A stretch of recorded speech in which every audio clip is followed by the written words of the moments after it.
मेरे भाई की हाल ही में शादी हुई थी। मेरी भाभी की इच्छाएं भी अभी पूरी नहीं हुई थी कि मेरे भाई ने शादी करके जल्दी ही बाहर जाने का फैसला कर लिया और जाते जाते मुझसे कह गया कि अब तू अपनी भाभी का ध्यान रखना, क्योंकि घर में तू ही अकेला रहेगा। मैंने भी अपने भाई से कह दिया कि कोई बात नहीं, आप चिंता मत करो, क्योंकि मैं भी अपने भाई की कमाई का आनंद उठाना चाहता था। एक दिन मेरी भाभी ने मुझे अपने कमरे में बुलाया। मैंने पूछा, भाभी क्या बात हो गई? भाभी ने कहा, तू जल्दी से मेरे कमरे में आ। और मैं भाभी के कमरे में चला गया। भाभी कहने लगी, मेरा सिर बहुत दर्द कर रहा है, मेरे सिर की मालिश कर दे। मैंने कहा, भाभी यह मैं नहीं कर सकता। पर भाभी कहने लगी, तुझे यह करना ही पड़ेगा। मैं भाभी के सिर की मालिश करने लगा। भाभी कहने लगी, अब तू मेरे पीठ पर तेल लगाकर मालिश करा पड़ी। फिर भाभी ने अपनी साड़ी। यह सब देखकर मुझे कंपी छूट गई। फिर मैंने भाभी की पीठ पर तेल लगाया और धीरे धीरे मालिश करने लगा। मेरा मन पूरी तरह से विचलित हो गया था। भाभी अजीब सी आवाजें निकालने लगी। बस फिर क्या था, मुझसे सब्र नहीं हुआ। और मैं भाभी के मेरी उम्र 24 साल थी। इन दिनों मैं घर में ही रहता था। मेरे भाई ने शादी इसलिए करवाई थी ताकि मैं अकेला महसूस न करूं। भाभी का नाम पूनम था और मैं भी उन्हें पूनम ही कहता था। अक्सर वह उदास ही रहती थी। कई बार मैंने उन्हें छिप छिप कर रोते हुए देखा था। मुझे लगा कि वह मेरे भाई को याद करती है, तभी छिप छिप कर रोती रहती है। पर ना ही मैंने कभी उससे यह बात पूछी थी और ना ही भाभी ने कभी खुलकर मुझसे यह बात बताई थी। रात को वह अपने कमरे में बंद हो जाती और कमरे से रोने की आवाजें आने लगती थी। दरअसल मेरे भाई की शादी के अगले हफ्ते ही वह विदेश चला गया था। एक नई दुल्हन के लिए अपने पति के बिना रहना बहुत मुश्किल हो जाता है। लेकिन मेरे भाई ने तो शादी सिर्फ मेरे लिए ही की थी, क्योंकि मैं घर में अकेला रहता था और अब घर की जिम्मेदारी संभालने के लिए एक औरत का होना जरूरी था। इसीलिए भाई भाभी को मेरे हवाले छोड़कर चला गया। पूनम भाभी बिल्कुल अकेली रहती थी। उसका ख्याल भी मैं ही रखता था। वह भी एक 28 साल की जवान औरत थी। रिश्ता न मिलने के कारण मेरे भाई के साथ उसका विवाह हो गया था, क्योंकि बीतते समय के साथ उसकी उम्र भी बढ़ती जा रही थी। एक रात में सोने के लिए लेटा हुआ था जब भाभी मुझे आवाज देकर बुलाने लगी। मैं सोच रहा था कि इस समय भाभी को मुझसे क्या काम हो सकता है। यही सोचकर मैं जल्दी जल्दी भाभी के कमरे में चला गया, क्योंकि भाई ने जाते जाते सारी जिम्मेदारियां मुझ पर डाल दी थी। उन्होंने कहा था कि मेरे बाद घर की जरूरतों का ध्यान रखना और सच्चे दिल से अपनी भाभी की सेवा करना, क्योंकि भाई के पैसों पर मैं ऐश करता था। इसलिए मैं यह नहीं चाहता था कि वह भाभी मेरी भैया से कोई शिकायत करे। जब भी भाभी ने वापस आने की बात की तो उसने कोई ना कोई चाल चलकर आने से मना कर दिया। रात के 12 बजे भाभी ने मुझे आवाज देकर अपने कमरे में बुलाया और मैंने यह सोचकर चला गया कि कोई जरूरी काम होगा।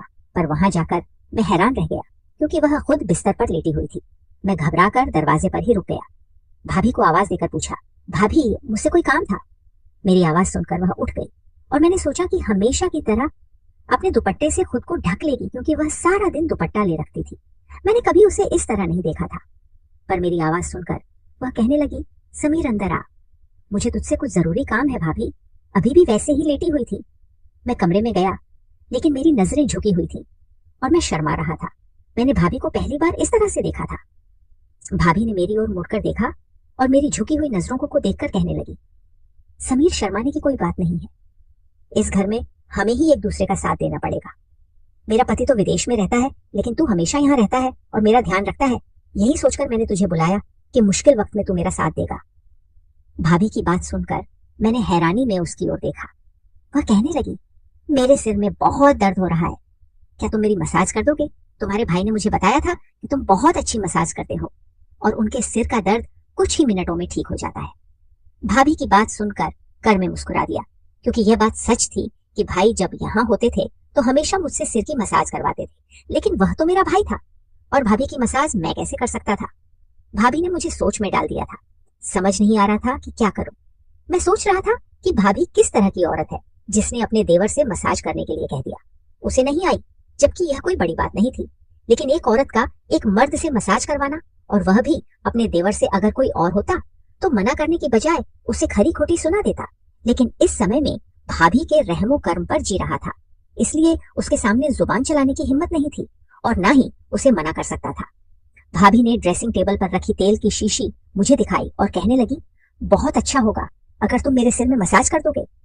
कहते हुए उसकी आंखों में नमी थी और मुझे लगा कि शायद वह बहुत तकलीफ में है, लेकिन मैं भाभी को इनकार नहीं कर सकता था।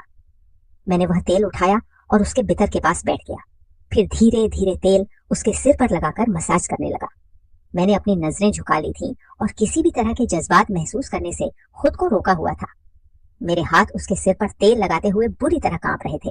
मैंने आज तक भाभी की बहुत मदद की थी, लेकिन भाभी ने मुझसे कभी इस तरह की फरमाइश नहीं की थी। जैसे जैसे मैं तेल लगाता गया, भाभी की अजीब आवाजें कमरे में गूंजने लगी। ऐसा लग रहा था जैसे उसे आराम मिल रहा हो। मैंने दोबारा उसकी ओर नहीं देखा और न ही उसके चेहरे पर नजर पड़ी। मुझे शर्म का एहसास हो रहा था और मैं वहां से जाने की इच्छा कर रहा था, लेकिन मैं मजबूर था। अगर मैं भाभी को मना करता और यह बात मेरे भाई को पता चलती तो भाभी की कोई बात नहीं मानी जाती, वरना मेरा खर्चा पानी बंद हो जाता। भाभी की नीयत कुछ ऐसी थी कि उसने कभी भी किसी चीज से मना नहीं किया। मैं बिना किसी झक के उससे पैसे मांग लेता था और वह बिना सवाल किए मुझे दे देती थी। काफी देर तक मैंने मसाज करना जारी रखा और उसकी आवाजें कमरे में गूंजती रहीं। इसके बाद शायद उसे नींद आ गई थी, क्योंकि उसकी आवाज आना बंद हो गई। फिर मैं उठकर अपने कमरे में चला आया। पहली बार मैंने किसी औरत की इस तरह मसाज की थी और इस बात ने मेरे अंदर आग लगा दी थी। भाभी के गोरे चेहरे ने मुझे भी नशे में डाल दिया था। जैसे ही मुझे ख्याल आया कि वह मेरे भाई की पत्नी है, मैंने सोचा कि अब मैं उसके कमरे में नहीं जाऊंगा। अगली सुबह भाभी पूरी तरह से दुपट्टा ले हुई थी और मेरे लिए रोटी बना रही थी। फिर मैंने आगे बढ़कर रोटी ली और वह मुझसे कहने लगी, समीर, तुमने मेरे सिर का दर्द खत्म कर दिया है। मैं तुम्हारा धन्यवाद करना चाहती हूँ। उसकी बात सुनकर मैं शर्मिंदा हो गया। मैंने कहा, असल में आप पूरा दिन घर में काम करती रहती हैं, इसलिए आप थक जाती हैं। मैं कोशिश करूंगा कि आपके काम में मदद कर दूं या फिर आप कोई नौकर रख ले। मेरी बात सुनकर भाभी कहने लगी, मुझे थकावट तब तक नहीं मिटेगी जब तक मेरा पति नहीं आएगा। उसी दिन मेरी थकावट दूर होगी। मैं उसके शब्दों को समझ नहीं पाया, लेकिन वह रसोई में चली गई और मेरे काम का समय हो गया। मैं घर से चला गया। सारा दिन मेरे दिमाग में भाभी ही घूमती रही। दोपहर को जब मैं घर आया, मेरी बहन भी घर आ गई थी।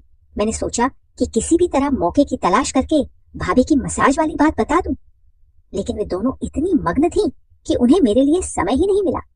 कुछ देर बाद मेरी बहन कहकर चली गई कि उसका पति काम से आने वाला है और मैं उसे मसाज की बात नहीं बता सका। थोड़ी देर आराम करने के बाद जब मैं कमरे से बाहर निकला तो देखा कि भाभी कपड़े धो रही थी और बहुत मुश्किल से कपड़ों की बाल्टी उठाकर छत पर ले जा रही थी। यह देखकर मुझे शर्मिंदगी हुई, क्योंकि वे सारे कपड़े मेरे थे और मेरी वजह से ही उसे इतनी तकलीफ सहनी पड़ रही थी। मैंने तुरंत भाभी को आवाज दी और वह पसीने से भीगी हुई थी। मैं बाल्टी पकड़कर छत पर चला गया और उसका साथ देते हुए कपड़े भी तार पर लटका दिए। जब हम वापस लौटे तो वह कुछ अजीब तरीके से आ रही थी, जैसे उसे बहुत ज्यादा तकलीफ हो रही हो। मैंने उससे कहा कि अगर वह कहे तो मैं उसे डॉक्टर के पास ले जा सकता हूँ। मुझे लगता था कि उसके सिर में दर्द हो रहा है। मेरी बात सुनकर उसने उदासी के साथ मुस्कुराते हुए कहा, यह मेरी गलतियों का नतीजा है। भाभी की बात सुनकर मैं हैरान रह गया।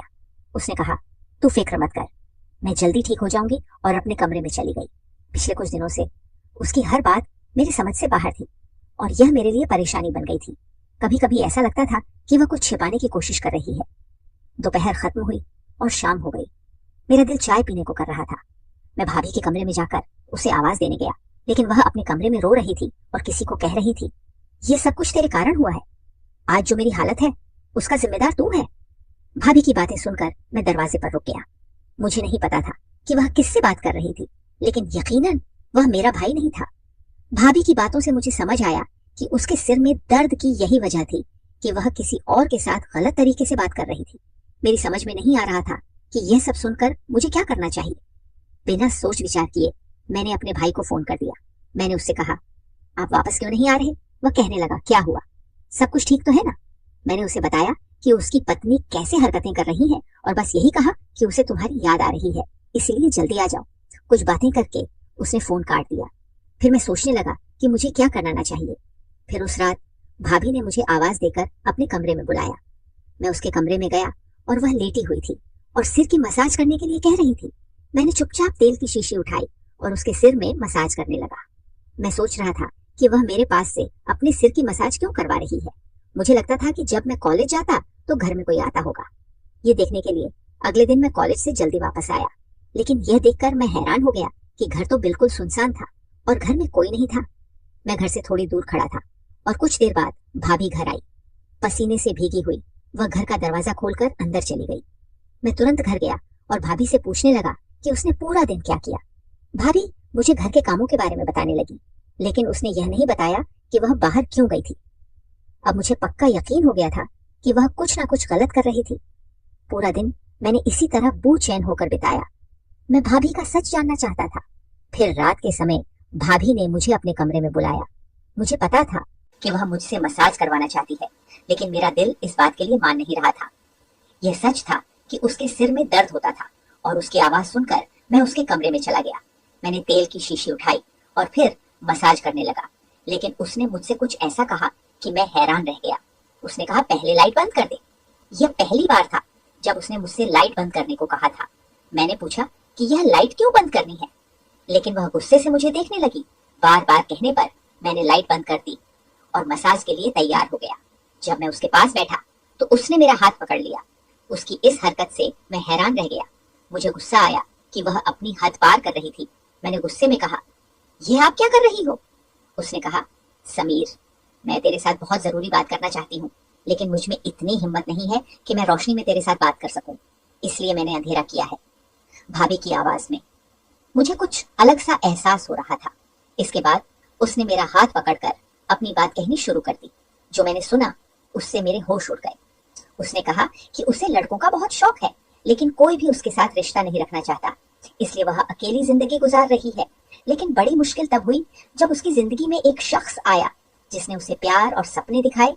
जब भी वह पैसे मांगता वह उसे देती, लेकिन जब उसने शादी का कहा तो उसने मना कर दिया, क्योंकि वह थोड़ी बड़ी हो गई थी और वह उसके साथ शादी नहीं करना चाहता था। वह किसी और लड़की को चाहता था, क्योंकि वह काफी तरक्की कर चुका था। उसकी बदौलत ही उसने अपना छोटा मोटा कारोबार शुरू किया था। उसके पास सब कुछ आ गया था और उसे उसकी जरूरत नहीं रह गई। लेकिन इतने सालों बाद दो नौकरियों के कारण उसका साथ छोड़ दिया और अब उसे रोज कमर में दर्द और कभी सिर में दर्द होने लगा था। मैं बहुत दर्द सहन कर रही थी जब तुम्हारे भाई का शादी का फैसला आया। मेरे माँ बाप ने मजबूर होकर तुम्हारे भाई से मेरा शादी करवा दी और मैं शादी करके यहाँ आ गई। लेकिन हर समय मुझे यही पछतावा होता था कि मैंने किस तरह के व्यक्ति के पीछे अपने आप को बर्बाद किया जो कभी मेरा था ही नहीं। मेरे भाई भाइयों ने मेरी कदर नहीं की और ना ही मेरे प्यार ने। फिर मुझ पर सबसे बड़ा दुख तब आया जब मुझे पता लगा कि तुम्हारे भाई ने विदेश में शादी कर ली है। तुम्हारे भाई ने कुछ दिन पहले मुझसे फोन करके बताया कि उसने वहां शादी कर ली है और यह शादी सिर्फ तुम्हारे साथ इस घर के लिए की गई थी। ये सुनकर मैं हैरान रह गई। मेरा ध्यान इसी बात पर लगा रहा। मैंने अपनी पूरी जिंदगी दूसरों की इज्जत करने में बिता दी, लेकिन मुझे कुछ नहीं मिला। मैं इसी सोच में डूबी रही। एक दिन मैं छत पर कपड़े धोते धोते गिर गई। इससे मेरे कमर में दर्द होने लगा और मजबूरी में मुझे तुमसे मसाज करवानी पड़ती थी। मुझे शर्म आती थी कि मैं तुम्हारे पास आकर मसाज कराती थी, लेकिन मैं क्या करती? तुम्हारे अलावा मेरा कोई सहारा नहीं था। कल मैं अपने घर गई थी। मैंने अपनी माँ को अपने पति की दूसरी शादी के बारे में बताया तो उसने कहा कि अब मैं कब तक ऐसी जिंदगी गुजारूंगी। यह सुनकर मैं टूट गई और वापस घर आ गई। मुझे पता था कि मेरी जिंदगी में अब कुछ भी नहीं बचा। आज तुम्हारे सामने सब कुछ इसलिए कह रही हूँ क्योंकि मैं तुम्हारे पास मसाज करवाने आती थी। मुझे शर्म आती थी, लेकिन आज नहीं तो कल तुम्हें यह बात पता चलने वाली थी कि तुम्हारा भाई दूसरी शादी कर चुका है और अब वह कभी वापस नहीं आएगा। इसीलिए मैंने सोचा कि तुम्हें अपनी सारी सच्चाई बता दूं। यह कहकर भाभी रोने लगी। शुक्र है कि भाभी ने कमरे की लाइट बंद कर दी थी। मुझे इस बात का बहुत अफसोस हुआ कि मेरे भाई ने बहुत बुरा सलूक किया। पहले ही उसके साथ बहुत बुरा हो चुका था और अब उसने भी उसे छोड़ दिया था। लेकिन कहीं ना कहीं इसमें हमारे भाई बहनों की भी गलती थी। हमने कभी उसे वापस आने नहीं दिया। उसकी उम्र बीत रही थी और कब तक वह अकेले रहेंगे। फिर उसने किसी दूसरी औरत से शादी कर ली। काफी देर बाद भाभी ने कहा कि मैं अपनी पूरी जिंदगी इस घर में चुपचाप गुजार दूंगी। मैं तुम्हारा भी ध्यान रखूंगी और तुम्हारे घर का भी ख्याल रखूंगी। बस तुम मुझे इस घर से मत जाने देना। तुम्हारा भाई अब कभी भी वापस नहीं आएगा और मैं भी यहीं रहूंगी। मुझे डर है कि एक दिन तुम मुझे इस घर से निकाल दोगे। मैंने भाभी से कहा कि ऐसा कभी नहीं होगा। मैं तुम्हें कहीं नहीं जाने दूंगा। तुम इस घर को जिस तरह संभालती हो ऐसा कोई नहीं कर सकता। लेकिन तुम अकेली जिंदगी क्यों काटना चाहती हो? मेरे भाई से तलाक लेकर मेरे साथ शादी कर लो। मेरी बात सुनकर भाभी हैरान रह गई। मैंने उठकर कमरे की लाइट जलाई और कहा, खुशियों का भी तुम्हारा हक है। मेरी पढ़ाई पूरी होने वाली है और मैं जल्दी नौकरी कर लूंगा। तब अब तक तुम अपना तलाक करवा लो, तलाक वगैरह ले लो। मैं जल्दी ही तुमसे शादी कर लूंगा और एक नई जिंदगी शुरू कर दूंगा। हमारी दोस्ती है, जब तुम्हारे माता पिता को सच पता चलेगा तो वे मना नहीं करेंगे। भाभी ने कहा कि मैं उम्र में बहुत बड़ी हूँ, लोग बातें करेंगे, दुनिया क्या कहेगी। मैंने कहा, इस दुनिया ने हमें क्या दिया है, और जो तुम दुनिया के बारे में सोच रही हो, मुझे इस रिश्ते से कोई एतराज नहीं है। मेरी बात सुनकर भाभी रोने लगी। मैंने उसी वक्त भाभी की माँ को फोन किया और सारी बात बता दी। वह भी बहुत शर्मिंदा हुई और उन्होंने माफी मांगी। फिर भाभी ने अपने भाई से तलाक ले लिया। कुछ महीनों बाद मेरी पूनम से शादी हो गई और हम बहुत खुश हैं। मैं उम्र में थोड़ा छोटा था, लेकिन मैंने उसे वह सुख दिए जो मेरा भाई और उसका एक्सपीएफ नहीं दे सके। भाभी मुझसे इतनी खुश हो गई और हम रोज रात को खूबसूरत नजारे देखने जाते थे। आपको मेरी यह कहानी कैसी लगी? कमेंट करके जरूर बताना। धन्यवाद। और अगर आपको कहानी पसंद आई हो तो वीडियो को लाइक और चैनल को सब्सक्राइब करना मत भूलना, क्योंकि इस चैनल पर हम इस तरह की कहानियां लाते रहते हैं। मिलते हैं एक और नई कहानी में। तब तक के लिए सभी को बाय बाय।